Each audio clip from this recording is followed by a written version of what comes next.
Hello there, everybody. Welcome to Memories of a Disco Queen. I'm Meryl Meisler. And I'm Judijupiter. Okay. As many of you might know or learned that I frequented and photographed a lot of the all the hottest clubs, but I didn't do it alone. I did it with my friend, Judijupiter here. And I am not the disco queen. This woman is the disco queen.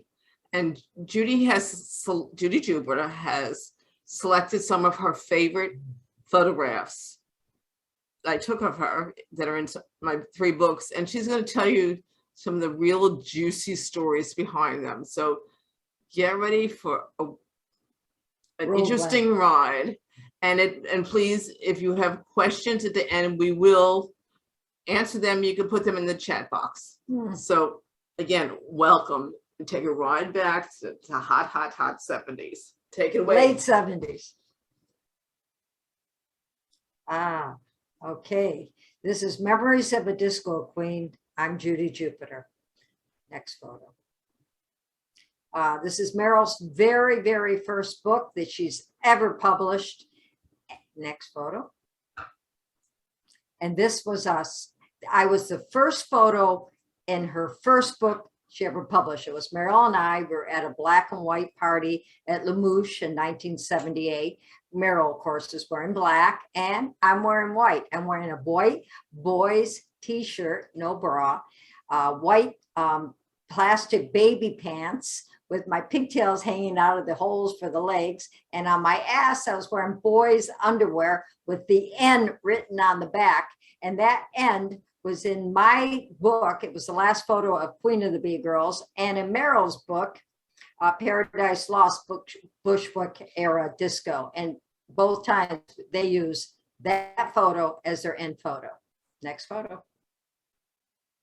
Oh, this photo, rejected outside Studio 54 in 1978.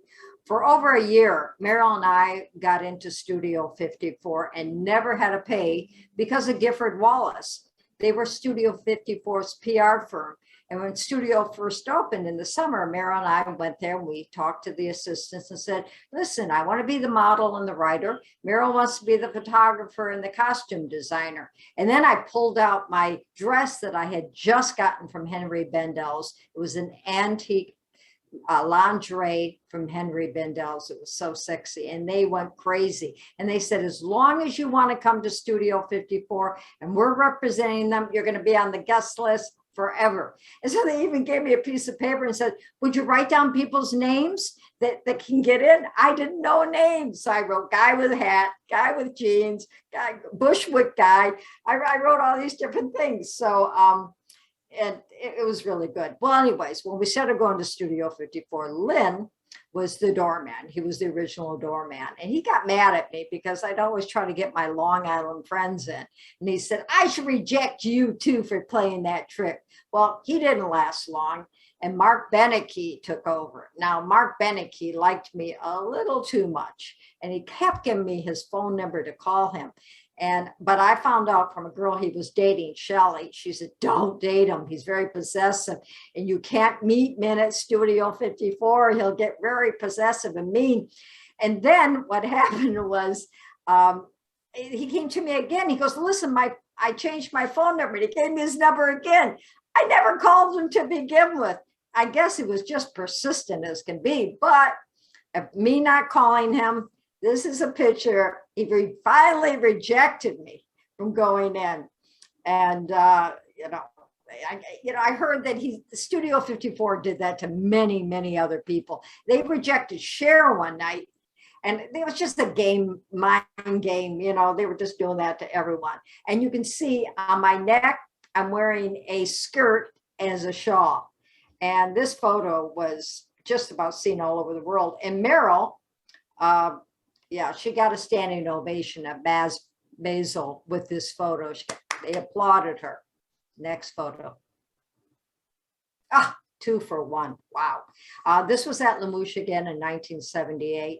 And this one group of people called Le Clique. They used to throw private parties and they'd have themes. So I'd always dress for the theme. So this particular party, Meryl wrote, and you can see it 2-for-1 across my breasts. And I was wearing an itsy bitsy teeny weeny red striped bikini. Well, when we went up to these two really, really hot guys, muscular, handsome, big guys. We said, can we take a photograph with me in the middle? They said, yeah, and they put me in the middle. And I was like, you can see I'm trying to fight my way out. I got claustrophobic. And it was like so much testosterone. And you can see the one guy, I think he's looking down my breast, but he was cute. I wouldn't mind him looking down my breast. Well, this photo also appeared in Beefcakes by Petra Mason. And I was the only girl in the book, and it was a 2-page spread. And it also appeared in a French magazine called Louis with Giselle Boucheron, I guess her name. She was on the cover. So, pretty good. Next photo. JJ, my dancing partner. He was the best dancer. I met him at Studio 54, and his name was John, and mine's Judith. So I said, I'll just call him JJ. And he danced at all the clubs. He was in Cages. In Fire Island, they hired him to dance on the yachts. He was a real wild guy. I think he was straight. You would never guess it, but I think he was straight. And of course, I'm wearing my famous lingerie dress from Henry Bendel's. And one time in Cherry Grove, Meryl was there photographing this. He would bend me over and pretend like he was having sex with me. And it was so erotic. And all these gay guys are staring at us with lust. And but one day, JJ took me upstairs at Infinity, started making out with me. And then he tried to go further. And I said, wait, I'm not that kind of girl. And never bothered me since. And I heard he was packing quite a bit. He was well endowed. Next photo. This was the first summer the Studio 54 opened. And Bella Absa and Sheldon McLean it was a party for Bella Absa. They were on stage, doing whatever they're doing. As soon as they got up, I said, oh, that's my cue. And I jumped on stage. JJ followed me and another guy followed me, and we started dancing, and they surrounded me, and it looks very erotic. Well, this photo is extremely famous. I mean, Albert Goldman, his first book that he published in 1978, you open the book and there I am, 2-page spread. And my image is like 7 times. It was like a collage. And Sonia Moskowitz sold him the photo. And also this photo just appeared in Ian Schrager's new book, 54. Again, 2-page spread. I'm in it 7 times. You got to look for me. I'm surrounded by men dancing all over me. Those were the good old days. And next photo. My favorite busboy. We were constantly dancing together with ashtray in hand. He was working while he was dancing. And I had my linen skirt, my homemade linen top. Well, he used to tell me the best stories, the VIP room downstairs. He said Liza Minnelli was naked on a swing. So there you go. Next photo. Andy Warhol and me. Look at that. We all had the weirdest looks on our face. Well, this photo has appeared all over the world, online, in print, in art galleries and magazines, and on Fox 5. They interviewed Meryl and they showed this photo. Well, didn't work out so well because Meryl the Brooklyn Museum was doing a show for Studio 54, and they saw a picture, the same photo, but Andy was smiling. And the curator said, there's no photos of Andy Warhol that are smiling. So he chose a different photo. And all you see in the photo was a little piece of my scarf. And he was probably smiling because I was making him laugh. I am a stand-up comic. And I made Andy laugh.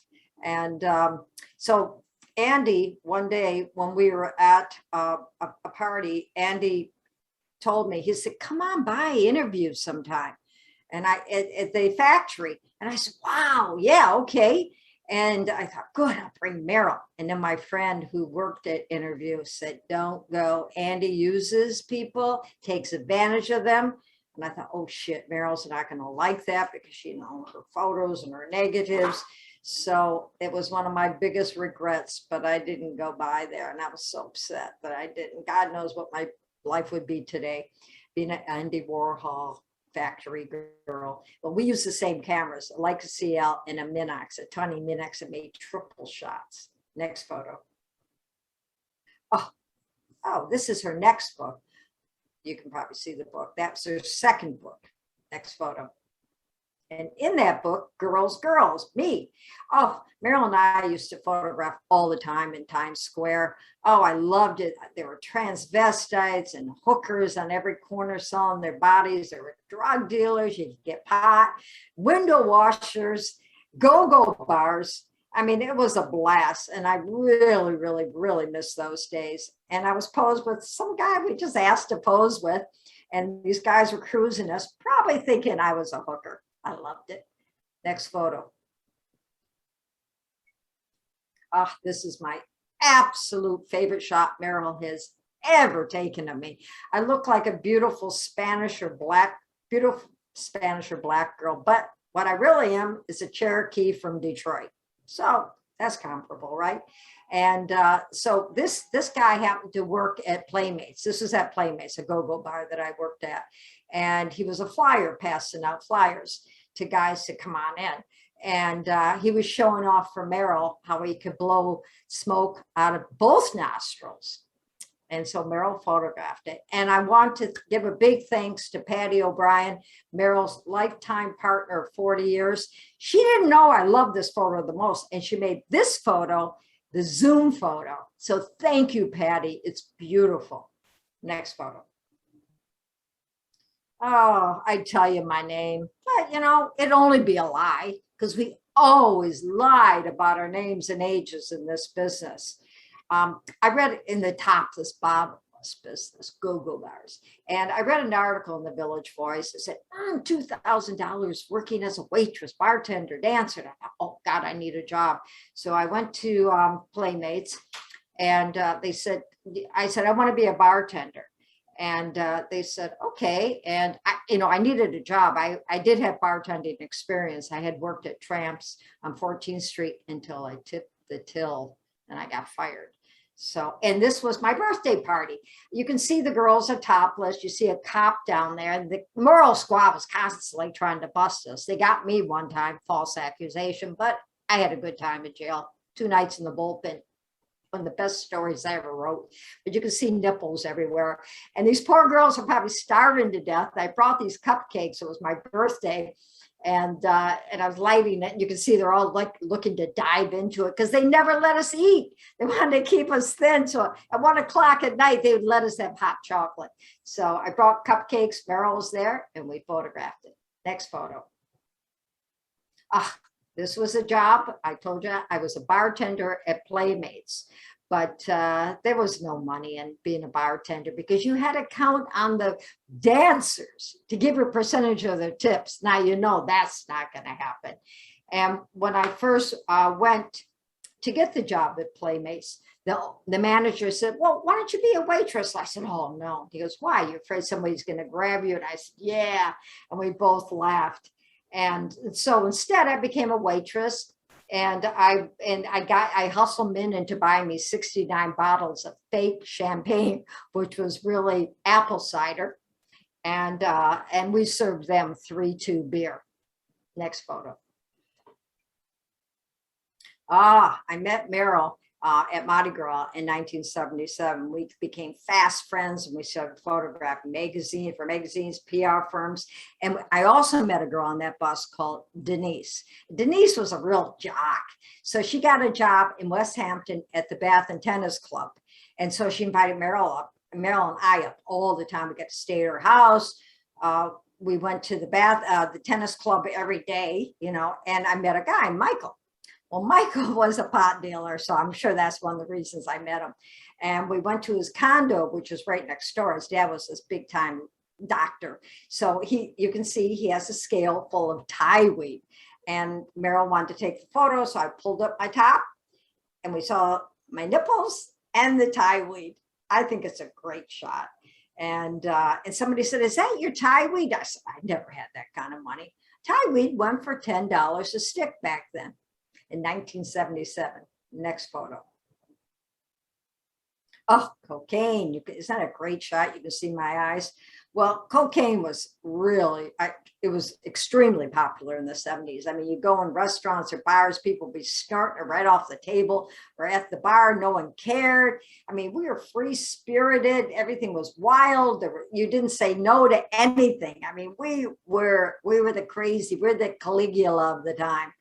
And but Quaaludes came into being too during this time, and I had 4 doctors. I went to 4 doctors, got prescriptions for Quaaludes. Of course, sold them. I only did a half, but the greatest sex you ever have on a Quaalude.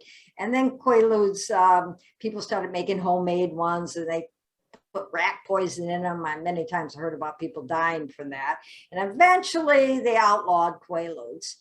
And so we'd see Steve Rubell at Studio 54 going,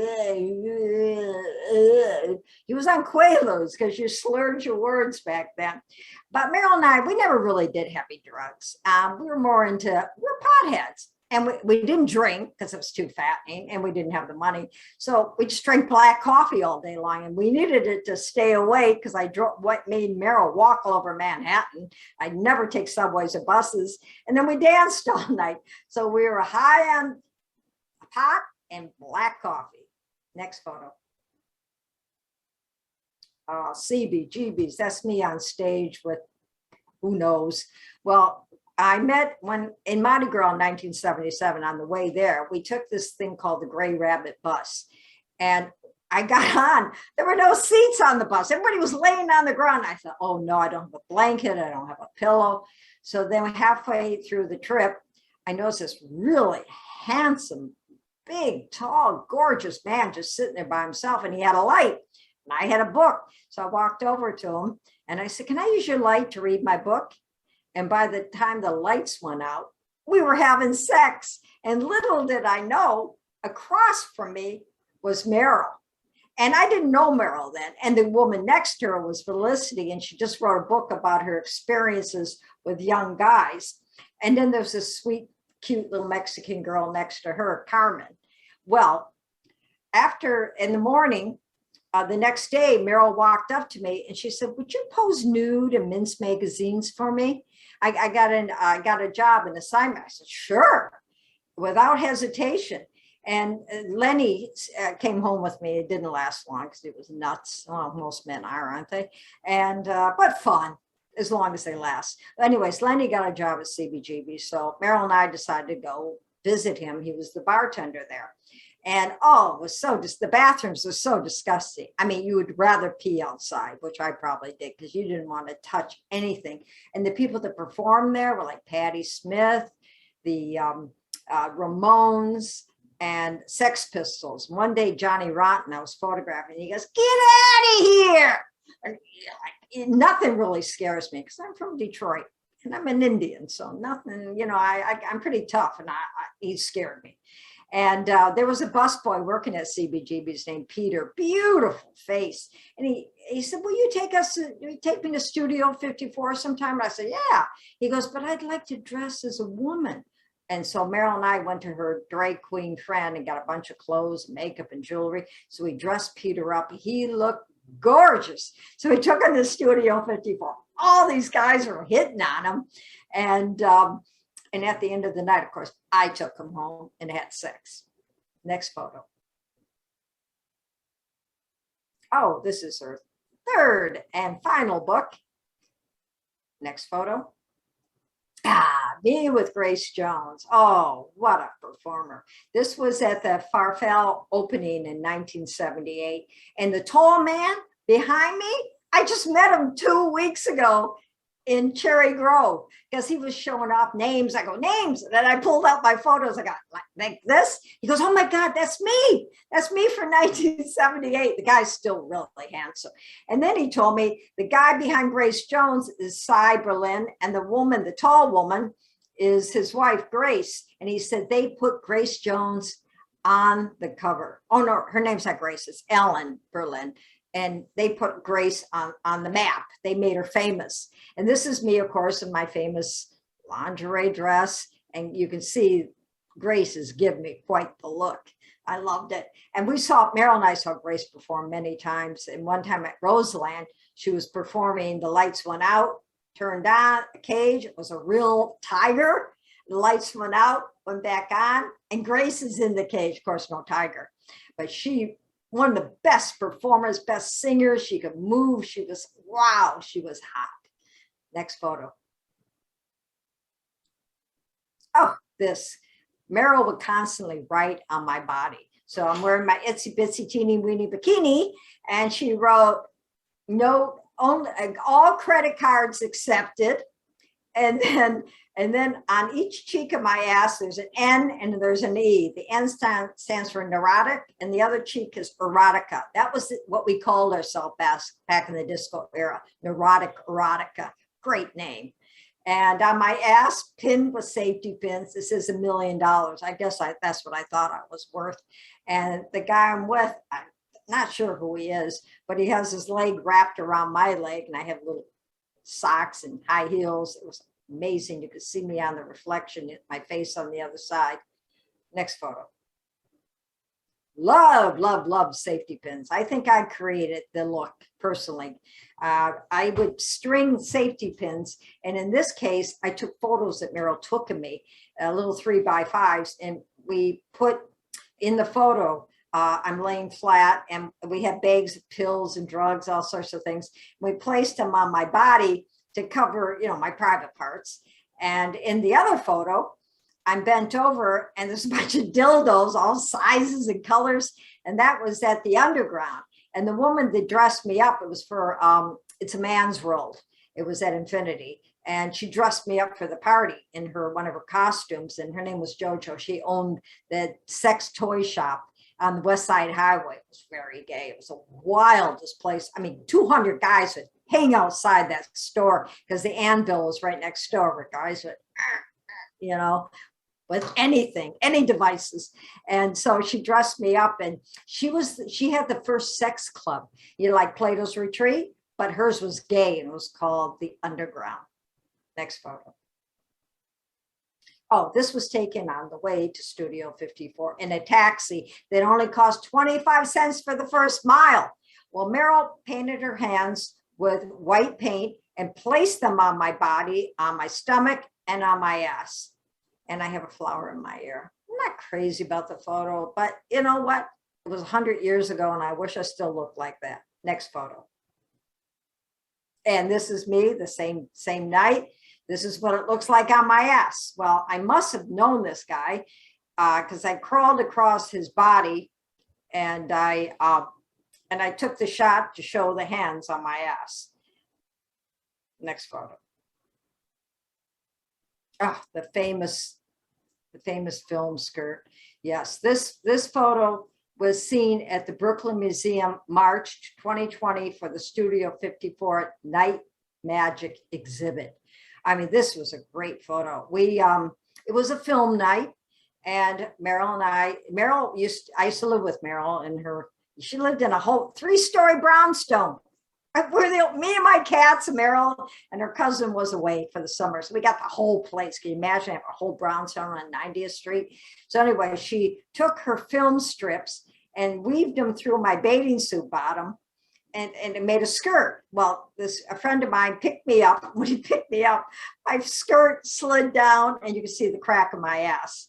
Well, unfortunately, the beautiful blonde next to him, the guy told me 2 weeks later that she died of a bad quaalude. So, those were the days people were sick. Next photo. Neurotic erotica. I was wearing red. This is a great shot of Meryl and I, my safety pins. And on my back is a big piece of cardboard. And it reads Neurotic erotica, Meryl, Judith, and it reads Neurotic erotica lives. And it still does. Neurotic erotica still lives, even though Meryl might not think so, it does. And we had a lot of fun. I mean, we didn't drink, we didn't do drugs, we're just potheads and black coffee. We're just two nice girls just looking to photograph the disco era. And we did, and we got tons of photographs. I actually photographed too. And my book, Queen of the B Girls, Amazon, but Amazon hides it. I think they're embarrassed. It's 600 pages and it's got photos that are really wild. Next photo. Okay, that's my cover of my book, Judijupiter, Queen of the Bee Girls. If you go on Instagram, Judijupiter with an I have the link for the book. Next photo. And there's Meryl's 2 books. Hello again. Yes. Well, my first book, what a surprise, sold out, but it still gets sassy 70s and selling out quickly. And the newest book, New York Paradise Lost, is just launching right now. They're available at Strand Books, the Golden Notebook in Woodstock, the Brooklyn Museum, and it's coming to other independent bookstores. And yes, of course, as well as Amazon. My work is represented by Clamp Art Gallery in New York City, where there's an exhibit of this work until tomorrow morning. And a show just opened up on the same theme, but totally different curation and installation at the Center for Photography of Woodstock.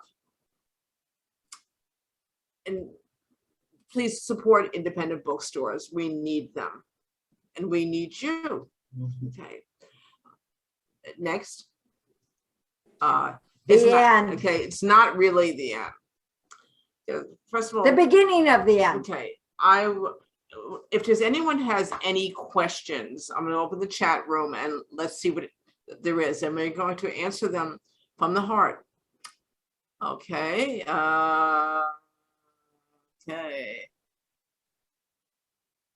Okay, thank you. You love hearing the stories behind it. If anyone has any questions, please don't hesitate to ask. But personally, I'd like to thank all of you for being here, and for people who are going to be watching from now until eternity. Thank you for visiting us. My number one thank you is my friend here, Judijupiter, 1977, and here we are in 2021. And she still likes me. And you still like me. Well, yes, just 2 nice girls. Yeah, just getting in trouble. And there's a question. When did you realize that Judy had the gift about getting her way? Well, I've been pushing back ever since, Damaris. But she is, if you know me, I think I'm a pretty easygoing person. I'm going to sit down and make myself You have to be to deal with me. And I like a lot of different kinds of human beings and situations. Oh. Why don't you stand? You look Why like don't I stand? Okay, you stand. look like a midget. I look like a midget. I feel like a midget. Yeah, Okay. there we go. We'll both stand. No, it's okay, I'll stand. And yes, little Judy here can be very, you don't want to, you want to stand up? I'll sit down. I'll sit for a while. So this is my queen. I'll take the queen's chair. Yes, she is. Anyone who knows her, and there are many people here, she can be very assertive. And that's part of her charm. Charm. And fortunately, I've been going to therapy ever since. And so she was gone before I met her. So, you know, I have to work on asserting myself and maintaining our friendship and the fun that we have. And just also, just with anybody, with any relationship, you work it out. But I think both of us have a feeling of loyalty. Is there any more questions? Yes, thank you. Let's see. Are there any other questions from anybody? Hey, Damaris, I see you. You look good. Yeah, hey, nice to how see are you? you? You're really great. Yeah, she's going to be here Tuesday. Okay. We're going to be driving New York crazy. Yes. Okay. And this one says from someone who knows you much longer, Sharon. Yeah, what she said. Who's like, well, they could do a movie, a novel, the 5 books of Moses. You two make a great team, says Sharon, who makes a great team. The shots are incredible. Did you follow her around the whole time? Why don't you answer that? Did Meryl follow me around the whole time? Meryl and I were inseparable. And when we worked for Gifford Wallace, I was in every photograph with all the celebrities, and Gifford Wallace, the woman, looked at us and just rolled her eyes because I had my arm around her fat husband. But you know, I like fat guys; they're cute. And so we didn't get the job because I was in every photo. But I think Meryl was kind of obsessed with me, and I was obsessed with her. And everywhere we went, doors open. People loved us. I don't know if they thought we were a couple, but I was always chasing boys, so I don't know. And yeah, we just had a fabulous time. Doors opened. Even when we went to Paris, doors opened. Everywhere we went, even in Paris, Bandouche wanted to throw up an opening photography thing for us, but we, I never went back, which was a shame. Okay. There you There's go. a second part of this question from Sharon. Did I follow with her camera? Well, really, I brought my camera. Why don't you sit down? You sit down. I'll be behind. Good question. I brought my camera to many places. Usually 2 cameras. Yes. Rarely 2 cameras. I was shocked to see one night that I did color it. I would only, if one was in repair, I brought the other one. She dropped one in the ocean. But I didn't carry my camera all the time, because then it becomes a sort of saying, who am I without my camera? Am I an authentic person? I would think about myself and who I am and want to be present. Well, for example, Patty and I went to the Mud Club a lot as well with Judith. I never photographed. I went to Palladium, never photographed. There were a lot of clubs I went to with Judith, Judy, and with Patty, and I didn't. I've got photographs of Plato's Retreat in this new book. You would never think it was a sex club. It looks more like a gymnasium. No, like pigs in a trot. It was horrible. So I do carry a camera around still. It's something I love to do. Okay, here's another question from David. When you went out for the night, did you visualize what you wanted to take, or was it just a spontaneous shot? An excellent question, obviously a photographer. Then and now, I didn't go to photograph. I always photograph what I'm going. We knew what the party was going to be about because it was always a theme, so we dressed for it. Yeah. But everything was spontaneous after that.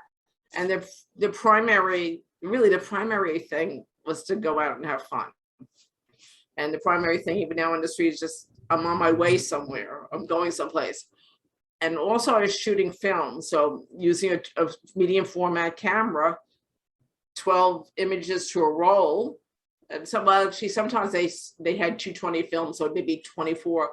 And I really did, my money was very low. Yes, but we knew the guy that owned the camera store. We got all of our film and developing free.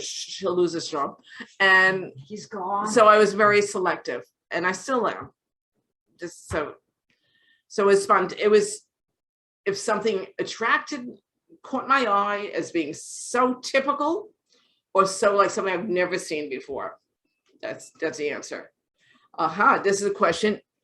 Did Judy ever photograph you at these clubs? Talk about your photography. Yes, I did. And I take beautiful shots of people. I made people look absolutely gorgeous. And I took some shots of Meryl.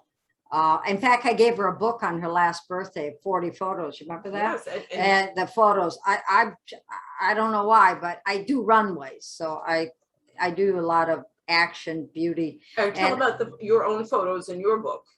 My photos, well, a lot of them are about the topless, boundless go-go bars. And I did a lot of celebrities because I worked for PR firms in the 80s. So I got like Billy Idol, and Keith Richards' wife showed me her engagement ring.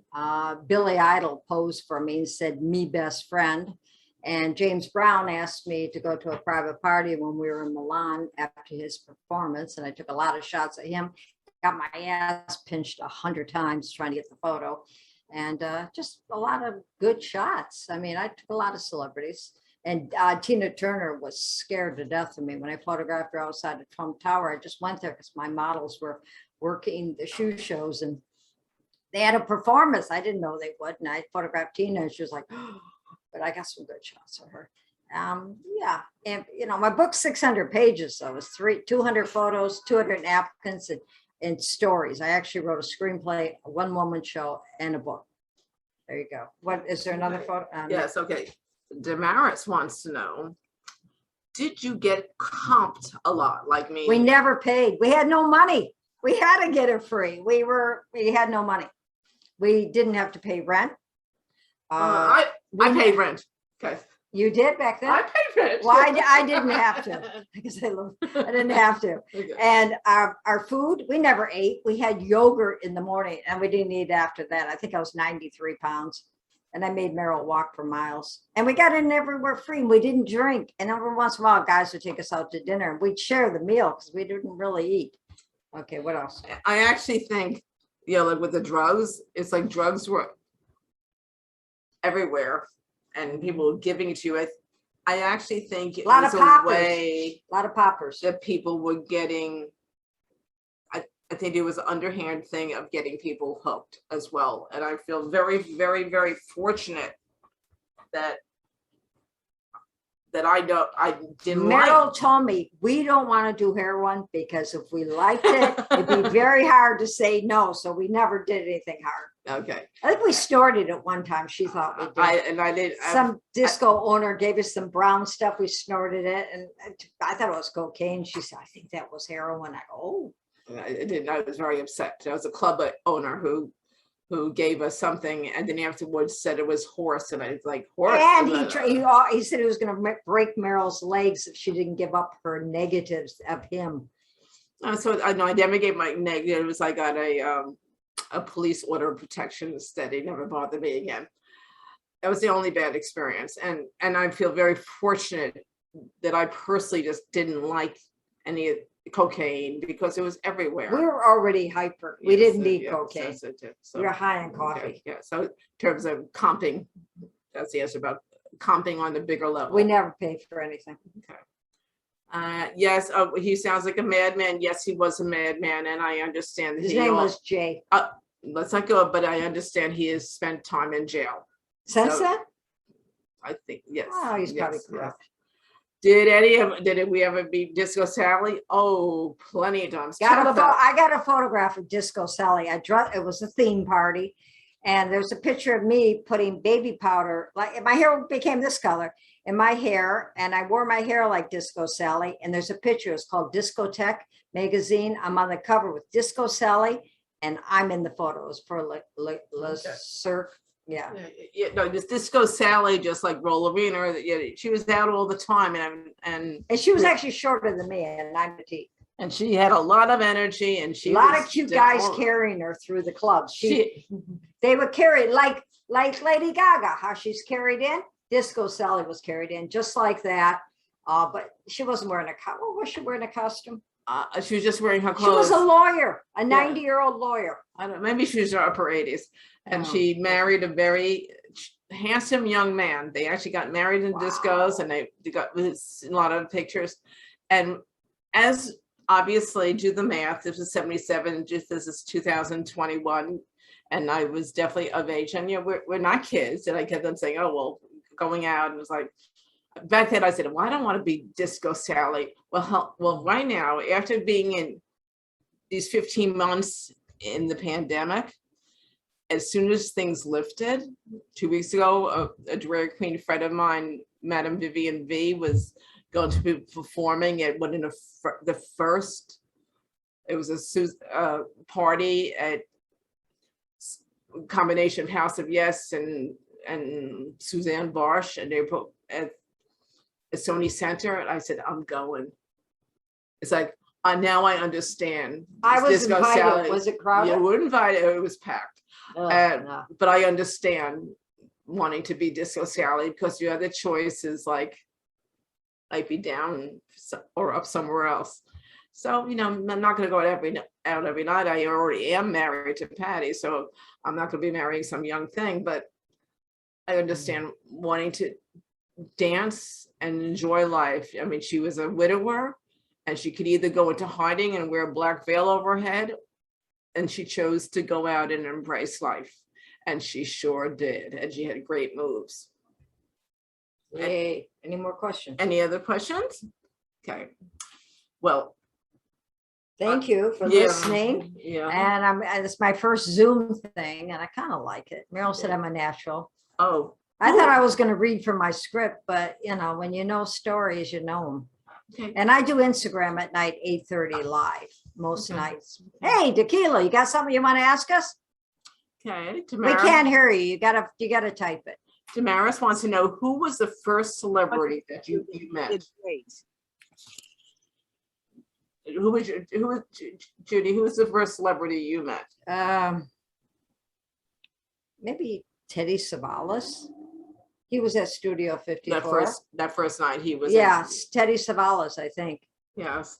And it really depends what you think about what a celebrity is. To me, it's like my cousin. Look Elaine. at Tequila's photo. Yeah, That's fabulous. My Tequila. cousin Elaine, I mean, with her sister Barbara was friends with the, Gloria Steinem and Bella Abzug and all the and Betty We didn't Friedan. really So they care were about celebrities. Celebrities weren't even important to us. Oh, Andy Warhol was one of the Yeah, first yeah. ones I met. But I think But they were just people to us. We Yeah. could care less. We had our cameras. We were photographing everything and everybody. I like regular people. Yeah, regular people are a little more interesting. Well, thank you, Mel. Okay. Well, I have some thank yous. Okay. Thank you to Judijupiter for all the fun we've had, and we continue to have fun. Thank you all for being here. In fact, we're going out to dinner afterwards. Sarah, that's our new disco. And I brought my own tequila with lime juice. I don't spend $30 for a drink. I make really good tequila. My appreciation, sincere, to Sarah, I'm going to say her name wrong, Jurgelwitz, who's the Zoom wizard behind the scenes here, making sure things go smoothly. To my life partner in love, Patricia O'Brien, for doing the wonderful graphics for this and everything. Oh, Mario Bros here from our Bushwick buddies. Yep, Bushwick strong, Bushwick strong. And Mario's a great person and DJ and awesome, Mr. Awesome. Is that Sharon or Damaris? That's my friend Mario, who taught with Patty back in Bushwick. He just won some major trivia contests at Met Stadium. He just knows about everything, and he's also an awesome.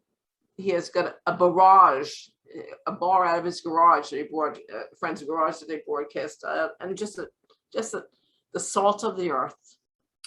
And of course, I want to thank the Lower Manhattan Cultural Council and the New York City Department of Cultural Affairs for their creative engagement grant to bring the work out of the gallery into other places, that people don't normally step into galleries, and expand audiences. Mario is getting it back. David Orleana, thank you, appreciate it. It means a lot. We really haven't uncovering work. And I have to correct you, Miss Judijupiter. This is not my last book. It's my latest book. It will be, as long as I'm living. I'm in this book 23 times, total 50 times. I'm in her books, 3 books. Not because it's Judijupiter, but because they're great images. They're great images. And their history. Yeah. And their photography. And we took advantage of the times. You know what? We lived it, and let us all live in the time that we're in now. There's a lot of younger people say to me, "Oh, I wish I was there then." You should be jealous. No, but this is your time now. No, but you should be jealous. Then we could have said, "Oh, well, Paris in the 30s, that was better." This is your time, and you don't know who's going to be famous later on, a celebrity. What's your next book going to be about? Oh, there's going to be a street photography book for my work from 1970. The one in. I am sure they will. This one is going to be curated by the publisher. Well, I'm on Fifth Avenue at the Easter Parade and and the Gay Parade. So we'll see what they pick. Yeah, We we don't went to know. the first Gay Okay, Parade, okay. but Meryl said, I like being with the guys better. The girls are mean. Yes. So, and I'm sure she doesn't like me saying that. opposites attract. Oh, yes. Absolutely. But we also have a lot in common, right? We have more in common with each other than all of us, than we have differences. And I'm just glad that we're all here and made it through the trauma of the pandemic. Amen. And we met because of Lenny and me Yeah. having sex with him on the bus. Meryl and I might not have met otherwise. Right. You know, it's like, there's always going to be something, right? Yeah. And would you give yours, okay, we want to stay safe, everyone. And how about we all just like, thank you.